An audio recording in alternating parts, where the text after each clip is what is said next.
Alors, bonjour à tous, heureux de vous retrouver, chers amis, sur YouTube en ce dimanche 5 janvier 2025.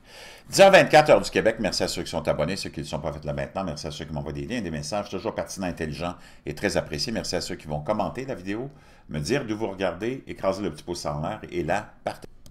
Les temps sont difficiles pour tout le monde. Depuis la pandémie de 2020, le monde occidental s'est effondré. S'est effondré. Il y en a qui ont appelé ça le grand reset, mais c'est le grand appauvrissement, dans le fond, de la classe moyenne qui est disparue totalement, qui était déjà en grande difficulté depuis longtemps.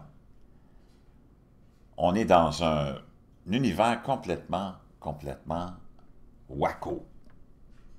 Tes médias te disent que tout va bien, que l'inflation est sous contrôle, et patati patata, tu sais que le complexe médiatique appartient à l'élite qui te gouverne. Maintenant,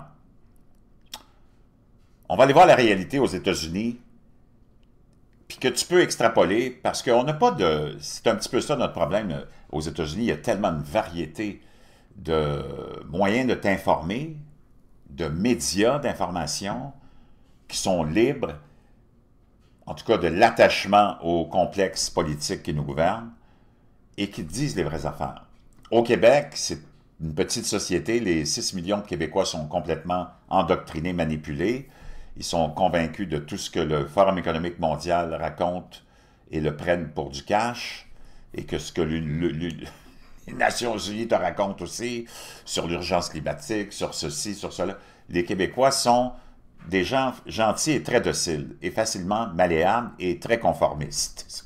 Tu ne peux pas trouver plus conformiste que le Québécois. Tu ne peux pas trouver celui qui va être le plus politiquement correct que le Québécois. Le Québécois a toujours peur d'être identifié comme un raciste, xénophobe. Donc, il fait attention à tout ce qu'il dit. Il s'auto-censure. Je n'ai jamais vu quelqu'un comme un Québécois ou une Québécoise s'auto-censurer à ce niveau-là. Donc, comme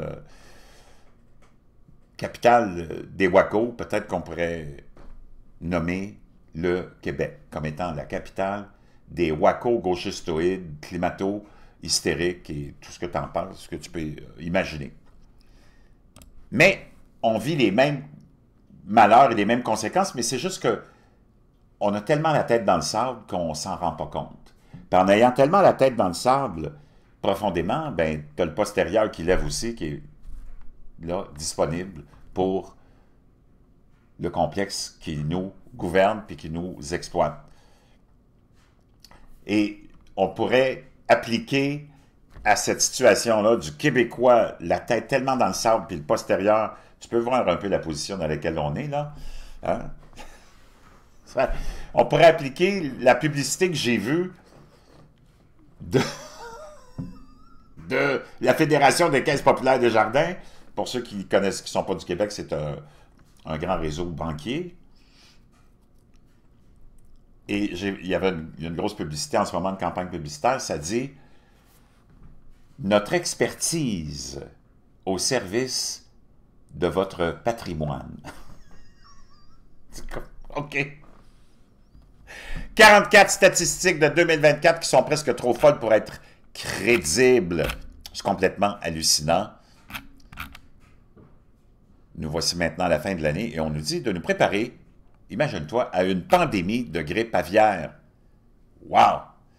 Voici les 44 statistiques de 2024 qui sont presque trop folles pour être crédibles aux États-Unis, mais que tu peux extrapoler puis mettre au Québec puis en Europe. Parce que l'Europe occidentale est un petit peu dans le même bateau que le Québec, très contrôlé, très endoctriné, très conformiste.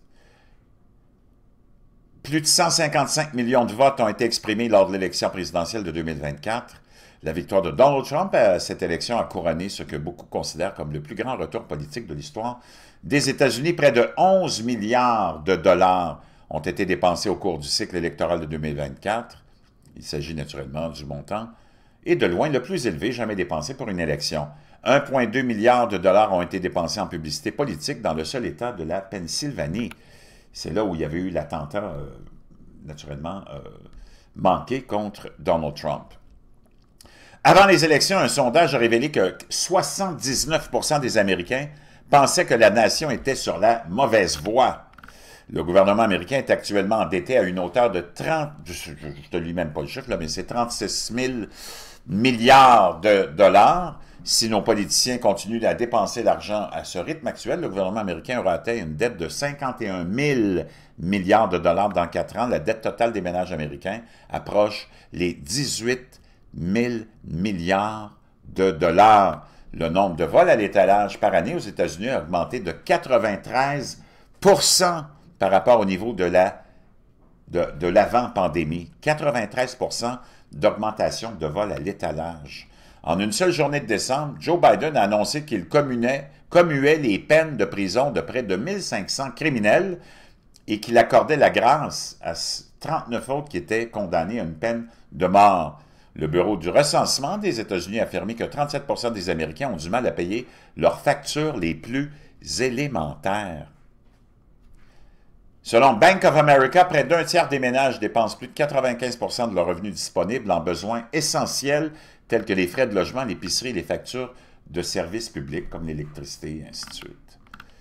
Le prix du jus d'orange a augmenté de 327 au cours des 3 dernières années. Le ménage moyen de Miami dépense 327 $ par visite à l'épicerie. Il faut désormais plus de 100 000 $ par année à un ménage américain moyen pour vivre le rêve américain dans les 50 États. Et dans 29 États américains, il faut plus de 150 000 $ par année. Pour une personne moyenne, il en coûte aujourd'hui 4,4 millions de dollars pour vivre le rêve américain au cours de sa vie. En raison de l'inflation galopante, l'Américain moyen estime désormais qu'il faut un revenu de 270 000 $ par année pour être confortable. 270 000 $. Wow! Dans l'ensemble, les prix de l'immobilier aux États-Unis ont augmenté de plus de 1000 % depuis 1974. Seuls 10 % des Américains pensent que devenir propriétaire est facile ou relativement facile. Seulement 10 %. 37 % des titulaires de cartes de crédit américaines ont déjà atteint le plafond d'au moins une de leurs cartes de crédit. Le montant d'argent que les Américains doivent sur leur carte de crédit est 2 fois plus élevé que le PIB des 100 nations les plus pauvres de la planète. 30 % de tous les emprunteurs de prêts étudiants se sont retrouvés sans nourriture ni médicaments en raison de leurs factures mensuelles. Dans une banque alimentaire du New Jersey, la demande a en fait quadruplé depuis le pic de la pandémie. Un record historique de 770 000 personnes sont sans abri aux États-Unis et ce nombre a augmenté de 18 % en une année seulement, ce qui constitue également un record historique. On nous dit que plus de 3 millions d'Américains vivent désormais dans leur véhicule. Ils sont plus capables de se payer un logement. Le nombre d'offres d'emploi aux États-Unis a diminué d'environ 4 millions depuis 2021. Les détaillants américains ont annoncé 7100 fermetures de magasins en 2024. Mais on dit que ça va tellement bien, hein? Pour les 12 mois se terminant le 30 juin, le nombre de dépôts de bilan d'entreprise a augmenté de plus de 40 % par rapport aux 12 mois précédents. Un immeuble de bureau à Manhattan vendu pour 332 millions de dollars en 2006 s'est vendu pour seulement 8,5 millions de dollars en 2024. La moitié des travailleurs aux États-Unis gagnent moins de 43 000 $ par année. Selon Bank of America, entre 2019 et 2024, le nombre de personnes vivant d'un chèque de paye à l'autre a augmenté de 10 %. Selon le Bureau du recensement des États-Unis, 29 % de tous les ménages américains étaient des ménages d'une seule personne, des gens seuls en 2024. 40 % des Américains déclarent se sentir seuls au moins une partie du temps. 30 % des Américains ont reçu un diagnostic clinique de dépression à un moment donné de leur vie. La capitalisation boursière de Fartcoin est actuellement de 973 millions de dollars. Pendant ce temps-là, la capitalisation boursière d'Office Depot n'est que de 680 millions de dollars. Le Fartcoin, c'est la crypto-monnaie qui se décrit comme celle de la flatulence. C'est complètement fou. Selon le Bureau du recensement des États-Unis, 46 millions de personnes qui ne sont pas nées aux États-Unis vivent désormais ici. Le gouvernement fédéral a admis qu'il y a environ 425 000 criminels condamnés vivant illégalement aux États-Unis. Selon le gouverneur de la Caroline du Nord, Roy Cooper, les dégâts totaux causés par l'ouragan Helen dans son État dépassent les 50 milliards de dollars. Selon le site officiel du gouvernement, le Congrès avait alloué un total de 174 milliards de dollars à la guerre en Ukraine en avril. Selon l'Institute for Economics and Peace, 56 conflits militaires font actuellement rage dans le monde. C'est le nombre le plus élevé depuis la Seconde Guerre mondiale. Selon les Nations unies, plus de 2 milliards de personnes mangent actuellement des insectes dans le cadre de leur régime alimentaire normal. On prévoit que le marché des protéines d'insectes aux États-Unis sera évalué à 274 milliards de dollars en 2031. Le nombre de spermatozoïdes a chuté de plus de 50% depuis 1973. Si cette tendance se poursuit, nous ne serons plus bientôt en mesure de produire suffisamment de progéniture viable et la population humaine de cette planète va chuter de façon spectaculaire.